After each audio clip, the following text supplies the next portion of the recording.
બનાસકાંઠાના ડીસામાં શીતળા સાતમ નિમિત્તે અનોખો ભાતીગળ લોકમેળો યોજાયો હતો, જ્યાં બાળકોમાં થતા ઓરી, અછબડા અને આંખોના રોગ માટેની બાધા આખડી પૂરી કરવા માટે આજુબાજુના 50 થી વધુ ગામોના લોકો આવે છે અને શીતળા માતાના દર્શન કરી ધન્યતા અનુભવે છે। ભારતીય સંસ્કૃતિમાં તહેવારોની ઉજવણીનું આગવું મહત્વ છે, ત્યારે આજે શીતળા સાતમના પર્વની પણ પરંપરાગત રીતે ઉત્સાહભેર ઉજવણી કરાઈ હતી। ફાગણ મહિનામાં ઉજવાતા શીતળા સાતમની ઉજવણી મહદઅંશે રાજસ્થાનને અડીને આવેલા બનાસકાંઠા જિલ્લામાં જ થાય છે। આ પર્વની ઉજવણી પ્રસંગે વિવિધ સ્થળે લોકમેળા પણ યોજાય છે, ત્યારે ડીસા તાલુકાના કુપટ ગામમાં બિરાજમાન શીતળા માતાના પ્રાચીન મંદિરે પણ શીતળા સાતમનો અનોખો ભાતીગળ લોકમેળો યોજાયો હતો। વર્ષોથી યોજાતા આ મેળામાં ગ્રામ્ય સંસ્કૃતિના દર્શન થયા હતા। આમ તો શીતળા સાતમ વર્ષમાં 2 વાર આવે છે। એક શીતળા સાતમ શ્રાવણ માસના કૃષ્ણ પક્ષમાં ઉજવાય છે, જ્યારે બીજી શીતળા સાતમ ફાગણ વદ સાતમના દિવસે ઉજવાય છે। જો કે અહીં યોજાતા મેળામાં લોકો અનોખી બાધા આખડી પૂરી કરવા આવે છે। ખાસ કરીને બાળકોમાં થતા ઓરી અછબડાના રોગમાં બાળક જલ્દી સ્વસ્થ થઈ જાય તે માટે બાળકોને મીઠાથી કે સાકરથી તોલવાની બાધા તેમજ આંખોમાં થતા રોગ થયો હોય તો માતાજીને આંખો અર્પણ કરવાની બાધા રાખતા હોય છે અને આજે આ બાધા આખડી પૂર્ણ કરવા માટે આજુબાજુના 50 થી પણ વધુ ગામના લાખો શ્રદ્ધાળુઓ શીતળા માતાના મંદિરે આવે છે। આજે કુપટ ખાતે યોજાયેલા શીતળા સાતમના મેળામાં ઉમટી પડેલા ભાવિકો માટે મેળાના આયોજકો અને ગ્રામજનો દ્વારા પણ સુંદર વ્યવસ્થા ગોઠવાઈ હતી। ખાસ કરીને કુપટ ગામ ખાતે યોજાતા મેળામાં કોઈ અનિચ્છનીય ઘટના ન બને તે માટે ચુસ્ત પોલીસ બંદોબસ્ત પણ ગોઠવવામાં આવ્યો હતો। આ મંદિરે દર વર્ષે બનાસકાંઠા જિલ્લા સહિત ગુજરાતમાંથી લાખોની સંખ્યામાં ભક્તો શીતળા માતાના દર્શન કરવા ઉમટી પડે છે, ત્યારે પણ લાખોની સંખ્યામાં ભક્તો દર્શન કરવા માટે સવારથી જ લાઈનોમાં ઊભા જોવા મળ્યા હતા। ખાસ કરીને કુપટ ગ્રામ પંચાયત દ્વારા અહીં શીતળા માતાના મંદિરે આવતા ભક્તોને કોઈ પણ પ્રકારની તકલીફ ન પડે તે માટે પણ જમવાની અને પીવાના પાણીની વ્યવસ્થા પણ કરવામાં આવી હતી। આમ દર વર્ષે ઉજવાતા શીતળા સાતમના મેળાને લઈ ભક્તોએ દર્શન કરી ધન્યતા અનુભવી હતી, તો બીજી તરફ યોજાયેલા શીતળા સાતમના મેળામાં ખાસ બાળકો અને મોટાઓ સૌ કોઈ મેળામાં લાગેલી વિવિધ રાઇડમાં આનંદ માણતા જોવા મળ્યા હતા। ખાસ કરીને અહીં દર વર્ષે સુંદર આનંદ મેળાનું પણ આયોજન કરવામાં આવે છે। આ મેળામાં ચકડોળ નાના બાળકો માટે અલગ અલગ રાઇડો સહિત લગાવવામાં આવે છે, જેમાં મોટી સંખ્યામાં લોકો આનંદ માણતા જોવા મળ્યા હતા। આજે કુપટ ખાતે યોજાયેલા શીતળા સાતમના મેળામાં ઉમટી પડેલા ભાવિકો માટેના મેળાના આયોજકો અને ગ્રામજનો દ્વારા પણ સુંદર વ્યવસ્થા ગોઠવાઈ હતી। ત્યારે આજના ટેકનોલોજીના યુગમાં પણ લોકો આસ્થા અને શ્રદ્ધા સાથે દર્શનાર્થે આવતા આપણી ગ્રામ્ય સંસ્કૃતિની ઝલક પણ આવા ભાતીગળ મેળામાં જોવા મળે છે। બકુસિંહ બાબુજી સોલંકી।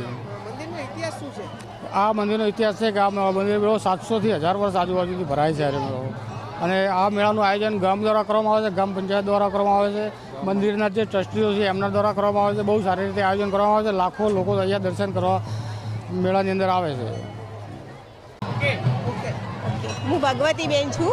અમે દર વર્ષે અહીંયા આવીએ માતાજીની દયાથી। નાના છોકરાઓને ઓરી અસબડા થયા હોય તો માતાજી કૃપા કરે છે અને એમને મટાડી નાખે છે। દર વર્ષે શ્રદ્ધાળુ ઘણા અહીંયા આવે છે દર્શન માટે। માતાજી બધાની ઈચ્છા પૂરી કરે એટલે દર વર્ષે લોકો આવે। ભીડ કેટલી એ દેખો જાવી। માર સીતાબેન બાધા ઓરી માતાની શીતળા માન ચડાવવા માતાજી નીકળ્યા હતા।